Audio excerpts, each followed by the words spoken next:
What's good, YouTube? Welcome back to MANIACITV, man. Publish X. I've been waiting on this one, boy. I've been waiting. We got the real Lil Durk story from my guy Publish X, man. Listen, we already know the quality docs. Always on point. Some of the best here on YouTube, man. We ain't doing no more talking. Let's get it.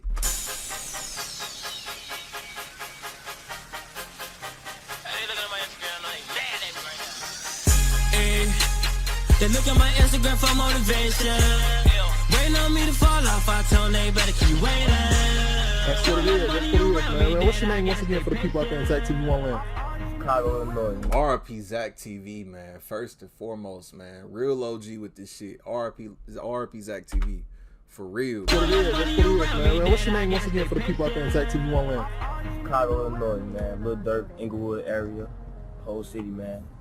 I'm saying we out here rapping, doing our thing. Out here got a big buzz, man. Trying to stay tuned, get rich. I get bands, I'm nonchalant. I don't got friends, I'm nonchalant. When I'm high, I'm nonchalant. Dirk Banks was born October 19, 1992. Raised in Inglewood, a neighborhood on the south side of Chicago. His father was known as Big Dirk, and he was incarcerated for selling crack cocaine in the early 90s. It was reported that his dad had upwards of $8 million that was seized during his arrest.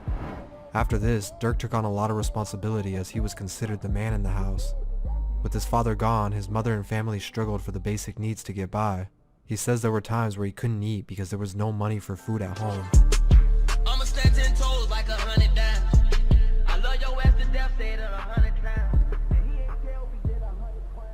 Eventually, they all moved into his grandmother's house where 10 people stayed in 3 bedrooms. Damn. His mother was working long hours as a nurse, so there was never much of a barrier between Dirk and the streets. By the time he was in 5th grade, staying out till 4 or 5 in the morning became a normal thing for him. He came to the conclusion that the only way he could take care of his family would be to follow in his dad's footsteps. So at age 10, he hopped off the porch and hustled for money. This progressed into his teen years until he eventually joined the Black Disciples, who controlled the Inglewood neighborhood. The violence in the area was so bad it became normal to lose friends or family every few months. Although the streets occupied most of his time, he took a key interest in rapping. He created a MySpace account that was quickly gaining a small amount of followers, which encouraged him even more to release music. I feel like for Dirk, you know, I feel like, yeah, Dirk was in the street shit, you know, he was in the gangs and whatever, and, you know, all that shit, but he also had the vision to get the fuck out of there. Like, he knew that shit, that like, it wasn't going, eventually, the shit was going to catch up to you. So, you know, him with his dedication to rapping, you know, he saw the light at the end of the tunnel, even through all that street shit. Account that was quickly gaining a small amount of followers, which encouraged him even more to release music.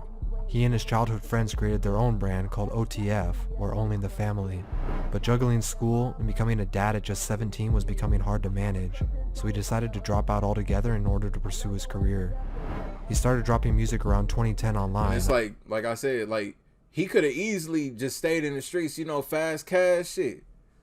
You get that money, shit, while working 9 to 5 when you can make 9 by 5, you know, but Dirk, he ain't want to stay in that shit. That's why that music shit just put y'all all into it, man. Let's was get it. Becoming hard to manage, so he decided to drop out altogether in order to pursue his career. He started dropping music around 2010 online under the name Lil Durk.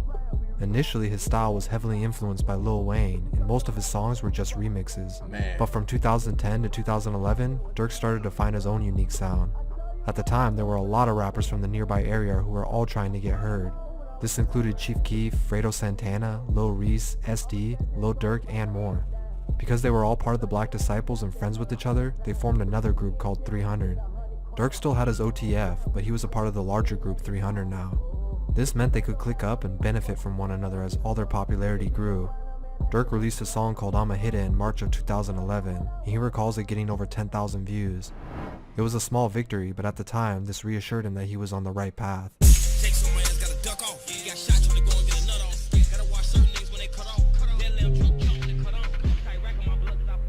Shortly after, he released his first mixtape with the same title in hopes of gaining some buzz. It worked, and a small momentum formed around his name, as his song started to get 5,000 to 20,000 views consistently. Unfortunately, his association in the streets was holding him back, as trouble with the law continued. He ended up getting locked up for a gun charge with a defaced serial number, which landed him a few months behind bars. Once released though, he was at a crossroad. His music was getting heard, but he was still struggling to get by. On the bright side, the entire Chicago drill movement was blowing up, which only benefited Dirk and his come up. I ain't gonna lie. When Chicago drill started popping, I remember being in school. I was in, 11th or 12th grade. This shit, first we heard Chief Keef. Then all of a sudden you hear Lil Reese. Then you got Lil Durk. Then, everybody, you had a new nigga to listen to damn near every single week. And me, just being a music fan, I was listening to JoJo. I was listening to Duck. I was listening to damn Lil Mister, P. Rico. Man, who else? I was listening to damn near everybody that was coming out of Chicago. They was going so hard at that time, man. For real. He heard, but he was still struggling to get by. On the bright side, the entire Chicago drill movement was blowing up, which only benefited Dirk and his come up. Unlike most drill rappers who all shared a similar style, Dirk started to stand out with his ability to rap, but also deliver a melodic singing flow. He applied this to his sequel mixtape, I'm Still a Hit in 2012 with the lead single, L's Anthem. Man. L's Anthem was a controversial song in the street. L's Anthem was the song that changed everything. Pretty much, I say L's Anthem was the song that pretty much, I say damn near started the damn war in Chicago, man. For real. A lot of shit went down since L's Anthem came out. 2012 with the lead single, L's Anthem. L's Anthem was a controversial song in the streets and was even said to have made the war in Chicago worse. But regardless, it blew up and received millions of plays, taking Dirk from a local artist to his name reaching all over. Immediately, record labels were already calling to sign the promising superstar. He inked a deal with Def Jam for an undisclosed amount the next month. Now at the time, Dirk thought this would be the highlight of his career. He signed a deal, and now he'd be able to move his entire family out of the hood. But really, this was just the beginning. He still had to put the work in, but before he got the chance, he was once again booked and locked up for another 3 months. Once released, he dropped his third mixtape, Life Ain't No Joke, which had multiple hit songs like 52 Bars and Right Here. Man, I was like, man, I'm gonna stay out the street. I was like, I just got signed. But being in Chicago, man, I don't know. Wrong place, wrong time, like I said.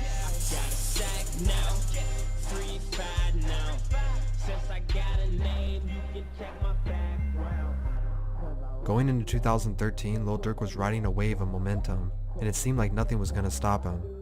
He dropped This Ain't What You Want, and just like he had hoped for, it did better than he could have imagined. The song got over 40 million views alone and skyrocketed his career. I say This Ain't What You Want was the first, industry song from Dirk. Cause when what show was that? It wasn't on, I saw it on something, it was on MTV or something. I'm like, damn, yeah, this nigga, yeah, he made an industry with this shit, for real. He dropped This Ain't What You Want, and just like he had hoped for, it did better than he could have imagined. The song got over 40 million views alone and skyrocketed his career. Although things were looking better than ever, trouble always had a way of interrupting things. Dirk was locked up again, this time with a $100,000 bail. This event would actually begin the falling out of Dirk and Chief Keef. While Dirk was behind bars, he reached out to Chief Keef and asked him to help him out. But unfortunately, Keef turned his back and went shopping that same day, leaving Dirk hanging. Eventually, Dirk was released, but from this point on, he mostly stuck in his own lane. The two did eventually resolve their issues, but it created tension between them for a while. He had huge clout now, but was still chasing that superstar status. Despite dealing with legal issues, Dirk always stayed consistent, dropping mixtapes every 6 months or so. Sign to the Streets 1 and 2 were both very successful drops, and he was even then featured on the 2014 XXL Freshman list. But it's really what happens after this that made his entire career. Just hopped off the jet, not the little steps. My dog called collect. From 2015 to 2018, Dirk continued his grind. His debut album, Remember My Name, was released and sold 24,000 copies its first week. Remember My Name, I actually like this project. It was a few hidden gems on it, but man, this 2015 and 2016, I have to say, was the darkest point for Dirk in his career. I've been very vocal about it on this channel, man. I didn't think he would ever recover from that because his sound, a lot of his big hits, y'all know which one I'm talking about, the My Beyonce, it's like, I don't know, it just wasn't the same Dirk. I'm like, man, what happened to L's Anthem Dirk? But it's like, I was kind of being selfish as a fan, like, well, if he stayed making the same type of music, people will eventually get tired of it. But, me being such a a loyal Chicago drill fan, I wanted just that old Dirk back, man. And I didn't think he had been able to recover from 2015 and 2016. I'm like, man, you know, it was good while it lasted. His grind. His debut album, Remember My Name, was released and sold 24,000 copies its first week. These were pretty decent numbers for his first album, considering he was still trying to break completely out into the mainstream. Although he had signed a deal and was consistently a name being brought up, it seemed like his career was starting to go stagnant. Some critics stated this was as far as his talents would take him, and this would be his peak. At the time, there was some truth to this. In 2016, he dropped his second album, Lil Durk 2 Times, only selling 12,000 copies its first week. His albums and mixtapes were not selling the kind of numbers the label felt like they should have been. He had yet to make another song that had surpassed his 2013 This Ain't What You Want. He ended up leaving Def Jam and signing a new deal with Alamo and Interscope. Alright, man, yo, Dirk, introduce this guy right here. I don't know who he is. King Von, you know what I'm saying, one of the hottest in Chicago. Yes? You know what I'm saying, going crazy. Okay. And OTF. He's OTF? For sure. In the field like a pitch, cause daddy was not in the pitch. I swear I'm in love with the pitch, you got blessed if I missed. Confronting our problems and issues, I'm like man with the mission. Dirk knew he had to switch things up. He started to focus his energy on his own label, OTF, signing new artists and pushing that brand over his solo music. This didn't pay off right away, but he didn't give up and never strayed away from his consistency.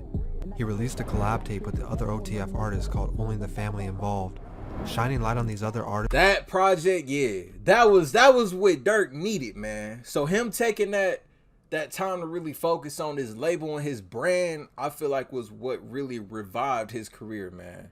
Honestly. That were now buzzing too was helping bring more attention to Dirk in his campaign. One of these artists was King Von, who had recently beat a murder case and picked up rapping as soon as he came home. Dirk took Von under his wing and even released some of his first songs on his own YouTube channel to promote him. Although other OTF members were gaining popularity too, King Von was blowing up fast after the release of his Crazy Story trilogy. Von and it was something special about Von. I remember, like, when I first started listening to Von, it was like the end of 2019, and I was like, man, it's something special about him, because at that time I'm like, man, you know, drill ain't really drilling like it used to. Like, the sound kind of went too commercial, or it died out, and you know, a lot of people passed and got locked up, so it ain't really the same drill as it was in 2011, 2012. But Von, his sound was like, it reminded me so much of it. That's why I gravitated to his music more, because I'm like, oh, this nigga ruthless and cutthroat in his music. And they said he beat a murder case and all this. I'm like, hold on, man. We might fuck around and have somebody that's a new face of Chicago type shit, man. But Von was definitely special. King Von was blowing up fast after the release of his Crazy Story trilogy. Von and Dirk became inseparable, and it looked like Von was the missing puzzle piece that Dirk had been looking for. As OTF started to become more recognized as a label, Dirk's career seemed to benefit from this in a massive way. A whole new generation of listeners were now tuning into Dirk that weren't before.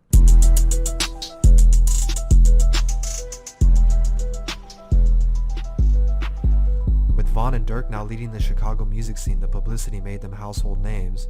The two even beat an attempted murder case together, and their music numbers were rising fast.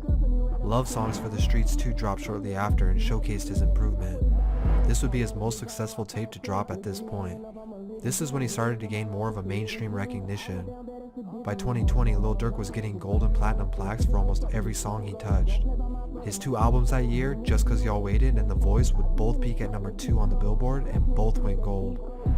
10 years after his first mixtape and 8 years after signing his first record deal, I ain't gonna lie, you know, I was happy for the success of both of those projects, but I was kind of mad because I'm like, man, you know, and I ain't, you know, saying like, well, y'all late as hell, but I'm like, man, I've been rocking with Dirk for so long, and these niggas just now tuning in to Dirk.